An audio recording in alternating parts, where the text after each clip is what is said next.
Dr. Anthony Fauci should be fired from both the White House Coronavirus Task Force and as director of the National Institute of Allergy and Infectious Diseases. I'm Christian Gomez, and you're watching JBS Straight Talk.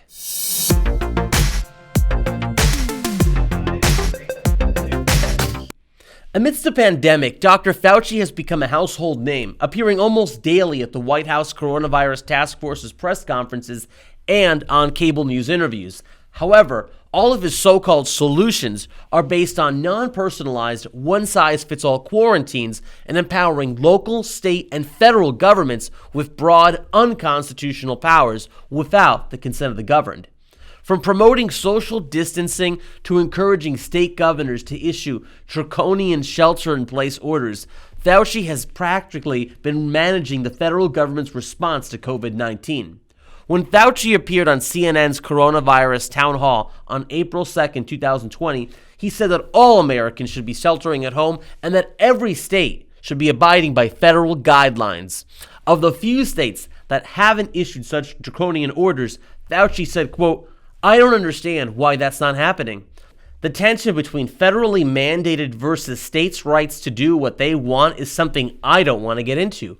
But if you look at what's going on in this country, I just don't understand why we're not doing that. We really should be." And when President Trump reluctantly extended the White House Coronavirus Task Force's 15-day guidelines for social distancing, Fauci bragged to CNN how he and the task force argued with the president not to suspend the guidelines. Looking globally, Fauci has also praised the World Health Organization's Director General, Tedros Adhanom, for his handling of the WHO's coronavirus response. Established in 1948, the WHO is the global health body of the United Nations system. Now, during the March 25, 2020 White House Coronavirus Task Force briefing, Fauci said, quote, "Tedros is really an outstanding person. I've known him from the time that he was the Minister of Health of Ethiopia.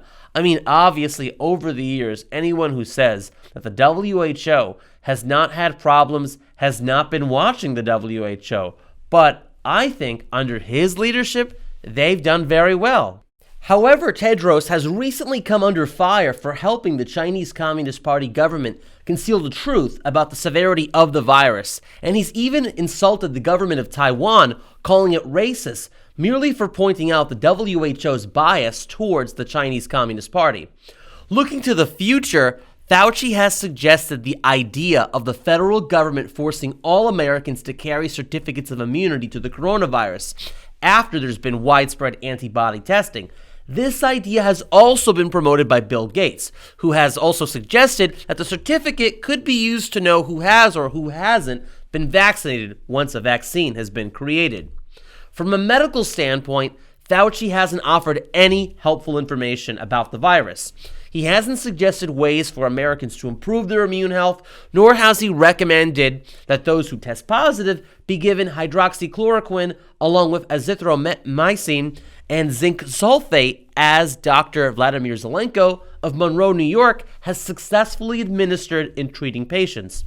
Fauci's medicine is nothing more than authoritarianism, the belief that the government must be empowered to protect us from ourselves and against risk. Use the link below to contact Congress and President Trump to urge them to fire Fauci from both the White House Coronavirus Task Force and as director of the National Institute of Allergy and Infectious Diseases. We also have another link below to contact Congress and the President to oppose Fauci's recommendations for a national immunity certificate and to avoid any mandated COVID-19 vaccines. Until next time, stay healthy and God bless.